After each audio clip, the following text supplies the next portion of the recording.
Bienvenue donc à cette réunion régionale autour de Paris. Merci de votre présence. Nous sommes en ligne avec le plan stratégique et je pense qu'on peut déjà saluer le travail qui a été réalisé. Mais tout ça, ça va être présenté cette matinée.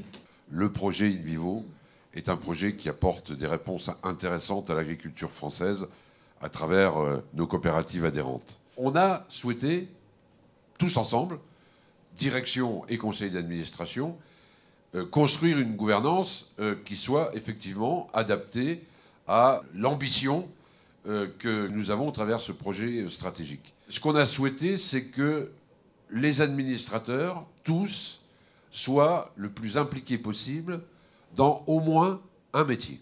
C'était le cas déjà depuis un moment de Neovia, c'est le cas pour Gamme Vert, et nous sommes en train de construire le conseil de métier de agrosciences et celui du vin.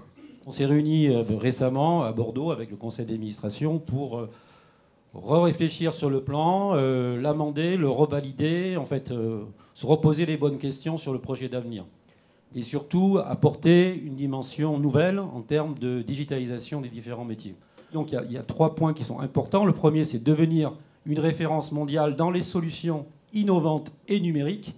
Deuxième ambition, contribuer à la croissance économique et le rayonnement de l'agriculture et l'agroalimentaire français dans le monde. Ça, c'est la dimension internationale d'In Vivo.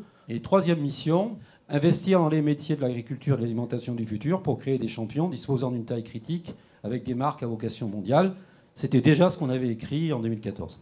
Le modèle aujourd'hui sur lequel on s'appuie, c'est qu'il y a 2 métiers que j'appellerais plus tactiques, le digital et le biocontrôle, en s'appuyant sur une stratégie globale de transversalité qui va vraiment dans le sens produire plus, produire mieux grâce à l'innovation.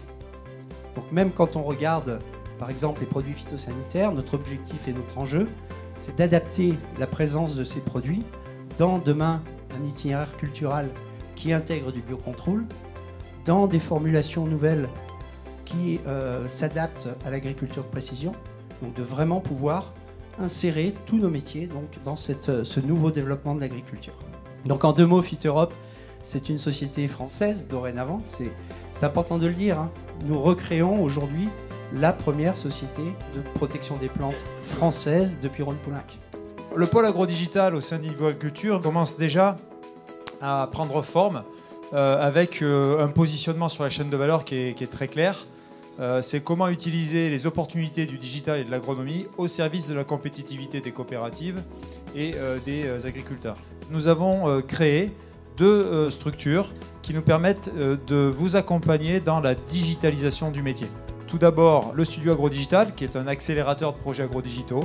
Et puis donc les fermes leaders, qui est notre Living Labs de fermes connectées, avec un objectif de 1000 fermes sur le territoire français, qui est notre laboratoire à grande échelle pour démontrer et prouver que l'adoption d'innovations technologiques, et notamment digitales, crée de la valeur au sein de l'exploitation agricole.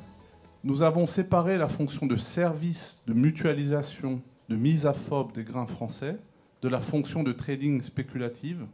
Mais il était clair que, aussi longtemps que nous étions en transactionnel avec vous, on ne pouvait pas avancer dans un contexte particulièrement défavorable d'un marché, d'une structure de marché, d'un fonctionnement d'un système destructeur de valeur pour In Vivo. Nous avons déployé une stratégie de modèle économique avec une plateforme d'exportation, de mutualisation des grains qui n'a pas d'enjeu économique pour In Vivo, qui sera mesurée par vous en termes de prestation de services et dans laquelle les coûts sont clairs, structurés, transparents, avec une logique de mutualisation et une logique coopérative.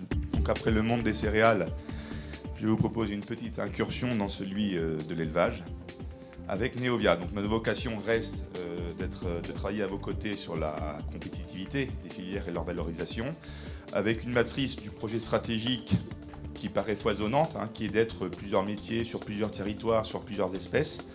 L'histoire nous montre que ce modèle est résilient, car il permet de contrebalancer les risques d'épidémie, de volatilité des marchés, politique quand on est à l'international. Et en France, tous les jours à vos côtés, il y a 4 métiers qui vous accompagnent dans ces défis-là. Celui de l'aliment composé, des fermes-services, de la santé et de l'hygiène, et des laboratoires d'analyse. Vous savez que nous, on a une exposition mondiale chez Neovia. Et là, l'ambition, c'est 3 projets qui sont des projets d'actualité qui concernent avant tout la France et auront une forte utilité sur la compétitivité des élevages. Et on espère de tout cœur que vous rejoindrez ou les Carrefour, ou Appli Farm, ou la Ferme du Futur, ou pourquoi pas les trois, pour nous aider à être plus pertinents et avancer beaucoup plus vite et être plus puissants ensemble. Je vous remercie.